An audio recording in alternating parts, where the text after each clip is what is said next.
आपके बीच के ही आपके बड़े जुझारू साथी भाई सुरेश गिल जी, आपकी टीम के अन्य पदाधिकारीगण भाई रिशपाल सिंह जी, परवीन जी, कमलजीत जी, नीरज जी, सब पदाधिकारीगण और मेरे अजीज मेरे साथी कंज्यूमर फोरम हिसार के प्रेसिडेंट जगदीप ग्रोवर जी और उपस्थित सभी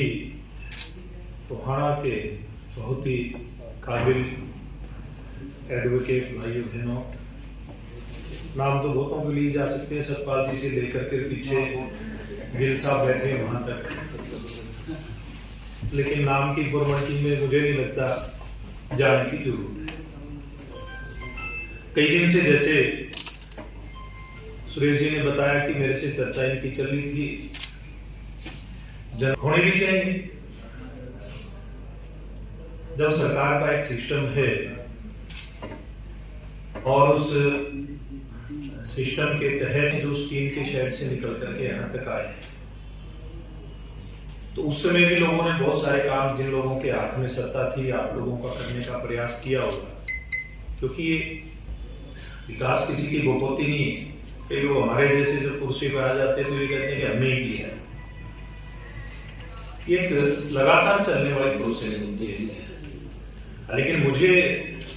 मैं तो भूल गया था, मीजा साहब ने ध्यान कराया कि हम तो उस समय जब ग्रोवर साहब जी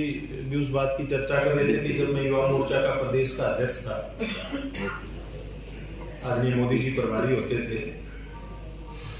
तो यहाँ आप मंडल अध्यक्ष थे। तो जो वृक्षारोपण की आपने त्रिवेणी की बात की है, केवल बाहर नहीं, बहुत सारे स्कूलों के अंदर और अपना जो लक्कड़ बाजार है, यहाँ लक्कड़ बाजार से और पूरे आगे तक और स्टेशन के ऊपर भी ये 2001 का वृक्षारोपण दमीजा साहब है। पूरे हरियाणा प्रदेश एक लगातार चलने वाले इस प्रकार के जो काम होते हैं, उसमें व्यक्ति को चाहे वो किसी भी पद के ऊपर है, उस समय तत्कालीन परिस्थितियों में जो उसकी जिम्मेवारी बनती है, सामाजिक कार्यकर्ता के नाते बनती है। आप नए एडवोकेट आते हैं, एकदम से तो कोई सारी चीजें सीखता नहीं है। नया एडवोकेट भी पुराने सीनियर के साथ उसके बस्ते के ऊपर बैठ करके कहीं कहीं कोई क्या सीखता है। तो यानी कि व्यक्ति जब अपनी भूमिका को ठीक प्रकार से जगदीप ग्रोवर जी कर रहे थे, वो कर्म करता है, तो परिणाम तो उसका निश्चित ही आता है। जैसे आपने एक साथी ने गिनाया कि कितने हमारे बीच से आज जज के पद को सुशोभित कर रहे हैं लोकेश जो आपके बीच में। तो जब कुछ करेंगे तो कुछ उसका फल प्रतिफल भी मिलता ही है। मैं तो क्योंकि आप यहाँ टोहाना का बुद्धिजीवी वर्ग यहाँ पर बैठा है,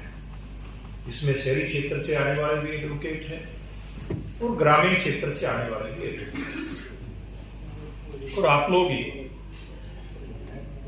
जो संविधान ने हमें अधिकार दिए, अगर उन अधिकारों में कहीं कहीं कोई